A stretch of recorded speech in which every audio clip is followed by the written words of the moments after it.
वो एक शैतान था या वो एक हैवान था जो लोगों के अज़ा अपने हाथों से काटता और काटते हुए कह कहे लगाता था। उनके कलेजे निकाल कर दांतों में चबाता या पैरों में मसला करता था। उनका गोश्त खाता था, इंसानी सर फ्रिज में रखता था। ऐसे अकूबत खाने बना रखे थे कि हर रात वो इन अकूबत खानों के बाहर आकर खड़ा होता और उसके फौजी जब लोगों के हाथ पैर बाजू अज़ा काटते तो वो चीखें सुनकर लुत्फ अंदोज होता था, महजूज होता था। उसका मानना था कि खौफ और जुल्म के बगैर हुकूमत करने का कोई मज़ा नहीं है। ये कहानी है युगांडा के फौजी डिक्टेटर एडी अमीन की, जिसने युगांडा पर तकरीबन 8 साल राज किया। लेकिन इन 8 सालों में उसने पूरे युगांडा को खून में नहला दिया और तकरीबन 5 लाख लोगों को कत्ल करवा डाला। खौफ, जुल्म और बर्बरियत की ये दास्तान युगांडा की आवाम आज भी नहीं भुला पाई। एडी अमीन का जन्म 1925 के करीब युगांडा के एक छोटे से कस्बे कोपोको में हुआ। उसका बाप एक गरीब किसान था, जबकि उसकी माँ एक रूहानी शिफा देने वाली खातून, जैसे अपने हाथ तावीज़ गंडे करने वाली माइयाँ होती हैं, वो उनके तौर पर जानी जाती थी। बचपन से ही एडी अमीन का जिस्मानी वजूद सबसे अलग था। वो लंबा, ताकतवर, हट्टा कट्टा और हमेशा अपने जज्बात को छुपाने में माहिर था। ये जिस्मानी ताकत उसके मुस्तकबिल का पहला सबब भी बनती है आगे चलकर। एडी को पढ़ने लिखने का कोई शौक नहीं था, चुनाचा उसने बड़ा होकर 1940 के अशरे में बरतानवी नौ आबादियाती फौज में बतौर सिपाही भर्ती हो गया। एक जवान सिपाही के तौर पर यहाँ उसने अपनी जिस्मानी ताकत और जज्बाती चालाकी से अपने अफसरान को खूब मुतासर किया। वो अपने साथियों के दरमियान एक लीडर के तौर पर उभरा, लेकिन उसके अंदर का शैतान, गुस्सा, बेरहमी वो भी आहिस्ता आहिस्ता जाहिर होने लगी।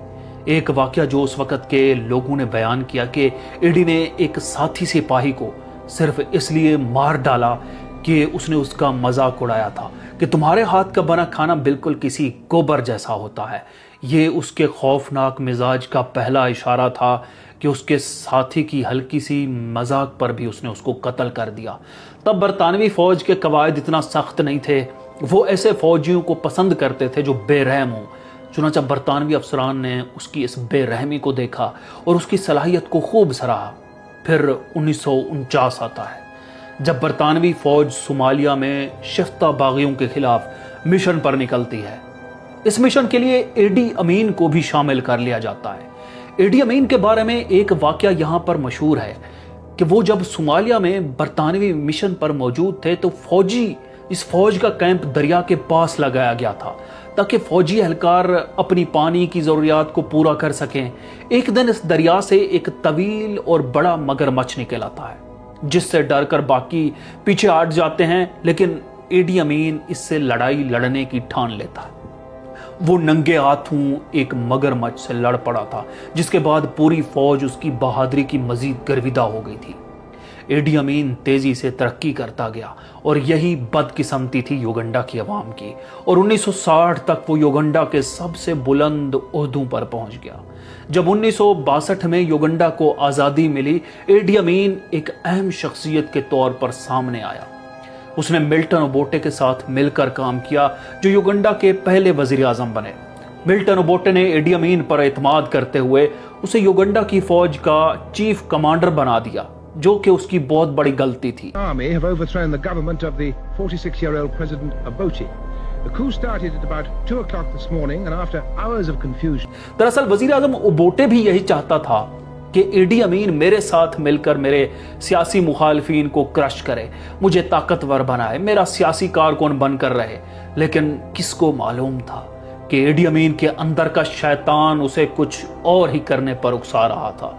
लिहाजा वो यहां से अपना शैतानी खेल खेलना शुरू कर देता है। एडी ने सबसे पहले अपनी फौज में ऐसे कबीलों को भर्ती करना शुरू किया जिनको युगांडा में ज्यादा इज्जत नहीं दी जाती थी।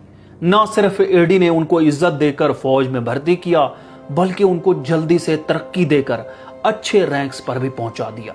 जब इन कबीलों से ये नौजवान अच्छे रैंक्स पर पहुंचे तो जिन कबीले वाले उनसे हाथ मिलाना पसंद नहीं करते थे, वो अब उनको सल्यूट मारा करते थे। चुनाचा ये सब एडी अमीन के वफादार बन गए कि आखिर इसकी वजह से इनको इज्जत मिल रही थी।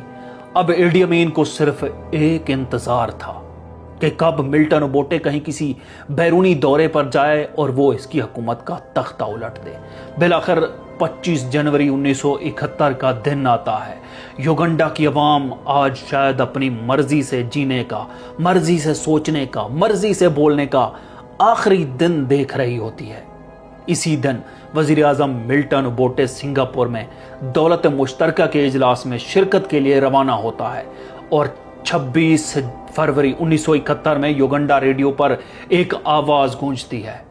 The members of the Uganda Army and Air Force decided to take over from the civilian rule. Milton Obote کی حکومت گرا دی جا چکی ہے۔ میں اے ڈی امین بطور آرمی چیف فوجی حکومت سنبھال رہا ہوں جو جلد جمہوریت بحال کر کے الیکشن کروا دوں گا۔ وہی فوجی آمروں والے جھوٹے دعوے۔ پہلے تو اس نے محض خود کو آرمی چیف کہا، لیکن اسی فروری میں ہی اس نے خود کو صدر یوگنڈا بھی بنا دیا۔ اور اب یہاں سے شروع ہوتی ہے ایک خون کی ہولی، ایک شیطانیت، ایک حیوانیت جو مسلسل 8 سال تک چلتی ہے۔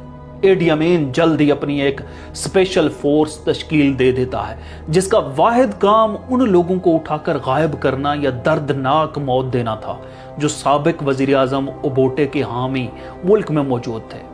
پورے یوگنڈا میں جلد ہی ہر گھر سے انسان، نوجوان، بوڑھے، بچے، خواتین تک اٹھا لی گئیں۔ کئیوں کو غائب کر دیا گیا، کئیوں کے ہاتھ پاؤں کاٹ دیے گئے، بہت سے لوگوں کو کاٹ کر مگرمچھوں کے سامنے پھینک دیا جاتا تھا اور وہ ان کا کھلا شکار کر لیتے۔ یہاں سب سے خوفناک بات یہ ہے کہ اے ڈی امین خود اپنے دشمنوں کا گوشت کھاتا تھا۔ یہ کوئی کہانی یا سنسنی خیزی نہیں ہے، بلکہ اس کا اپنا وزیر صحت ہنری کیمبا جو اس کی حکومت سے بھاگ نکلا تھا، اس نے اپنی کتاب اسٹیٹ آف بلڈ میں لکھا ہے کہ اے ڈی نے اسے کئی بار بتایا کہ I have eaten human flesh. It tastes very salty even more than leopard meat. میں نے انسانی گوشت کھایا ہے، یہ بہت نمکین ہوتا ہے، یہاں تک کہ چیتے کے گوشت سے بھی زیادہ۔ وہ اپنے مخالفین جو اس پر سب سے زیادہ تنقید کرتے تھے، وہ ان کے خود اعضاء کاٹ کر ان کے سامنے چباتا تھا، یا ان کے ہاتھ پاؤں کاٹ کر ان کے سامنے مگرمچھوں کو پھینکتا تھا، یا ان کے ہاتھ باندھ کر مگرمچھوں کے سامنے زندہ پھینک دیا کرتا تھا اور وہ زندہ انسان کا شکار کر لیا کرتے تھے۔ اے ڈی امین نے میڈیا کو ایسے کنٹرول کیا کہ اس کی special force radio, T V, اخبارات کے ہیڈ آفیسز میں 24 گھنٹے موجود رہتی تھی اور ہر خبر ان کی اجازت کے ساتھ ہی عوام تک پہنچائی جاتی تھی۔ تقریباً سینکڑوں صحافیوں کو گرفتار کیا گیا اور بعد میں ان کو لاپتہ کیا گیا، جن کی آج تک کسی کو بھی خبر نہیں ملی ہے۔ اے ڈی کا مزاج دن بدن خراب ہوتا گیا۔ وہ خود کو افریقہ کا شہنشاہ سمجھتا تھا۔ اس نے خود کو عجیب و غریب القابات دینا شروع کر دیے، جیسے ہز ایکسلنسی، صدر برائے زندگی، فیلڈ مارشل الحاج doctor Idi Amin Dada, V C, D S O, M C, تمام زمینی جانوروں اور سمندری مچھلیوں کا رب، یہاں تک کہ اس نے اپنے القابات دے دیے۔ یہ القابات اس کی نفسیاتی حالت کا آئینہ تھے۔ ایک خوفناک واقعہ جو لوگوں کے ذہنوں میں آج بھی ہے وہ تھا آرچ بشپ جنانی لوم کا قتل۔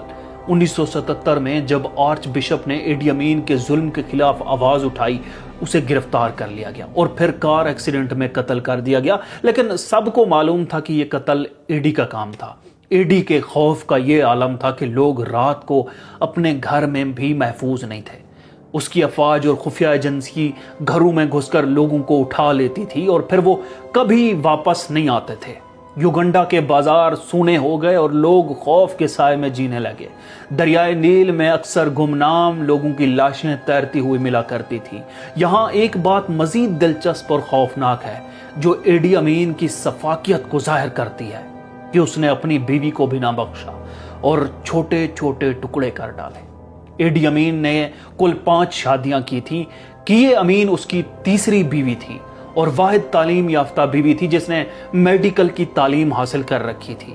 کیے اپنی شوہر یعنی اے ڈی امین کے ظالمانہ پالیسیوں کے خلاف تھی اور اکثر اس کے خلاف بولا بھی کرتی تھی۔ رپورٹس کے مطابق ایک دن اس کی لاش اسپتال میں کئی ٹکڑوں میں ملتی ہے۔ اس کا سر دھڑ سے الگ ہوتا ہے اور جسم کے کئی باقی حصے جسم سے الگ ملتے ہیں۔ तब एडी अमीन और उसकी हुकूमत ने किए पर इल्ज़ाम लगाया कि इसकी मौत दरअसल खुदकुशी थी। वो गलत तरीके से अस्काते हमल या अबॉर्शन करवाते हुए फौत हुई है। जाहिर है ये एक झूठ था, क्योंकि अस्काते हमल के दौरान अगर उनकी मौत होती तो उसकी लाश के टुकड़े टुकड़े कैसे हुए, सर धड़ से अलग कैसे हुआ और बाकी जिस्म के टुकड़े वो कैसे अलग हो गए। इस पर मजीद अदालती कार्रवाई भी ना हो सकी, क्योंकि एडी अमीन ने तमाम अदालतों का कंट्रोल अपने पास रखा हुआ था। एडी आइन और कानून को जूते की नोक पर रखता था और वो कहता भी था कि आइन और कानून कोई चीज नहीं होता, ये मेरे जूती के बराबर भी नहीं है। चुनाचा उसने एक दिन अपने बेटे, जिसकी उम्र महज 6 साल थी, को बुलाया और उसे फौज में भर्ती करते हुए बराह रास्त मेजर का ओहदा दे दिया। The Life President of the Republic, His Excellency the Commander-in-Chief of the Armed Forces, Al-Hajj Field Marshal Dr. Idi Amin Dada, will now present the nation's highest award, the Medal of Valor, to his son, Mwanga Amin.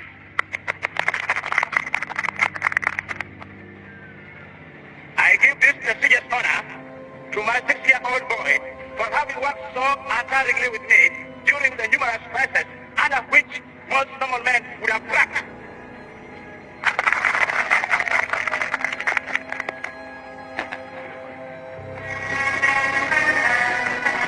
और कहा कि मेरे इस बेटे ने, जिसकी उम्र महज 6 साल है, उसने युगांडा को चलाने में बहुत मदद की है, लिहाजा ये आज से युगांडा की फौज में मेजर का ओहदा रखता है और इसे मेजर की मराहत और तनख्वाह मिला करेगी। इससे जाहिर होता है कि एडी सिर्फ सफाक नहीं था, बल्कि वो एक खुद पसंद शख्स था। एडी अमीन का राज हमेशा नहीं चल सकता था। जुल्म तो जुल्म है, बढ़ता है तो मिट जाता है। फिर 1978 आता है, जब उसने एक गलती की जिसने इसका खात्मा किया। उसने अपने पड़ोसी मुल्क तंजानिया पर हमला कर दिया, जो कि जूलियस नेरियर के तहत एक मजबूत मुल्क था। तंजानिया ने ना सिर्फ एडी के हमले को रोक दिया, बल्कि जवाबी कार्रवाई में युगांडा के अंदर तक दाखिल हो गया। युगांडा में लोग पहले ही एडी से सख्त नफरत करते थे।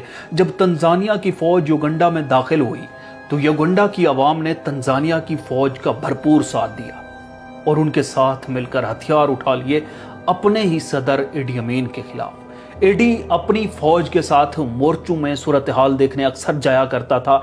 चुनाचा एक दिन उसने भांप लिया कि हालात बेकाबू है, यहाँ से शिकस्त वाज़े नजर आ रही है।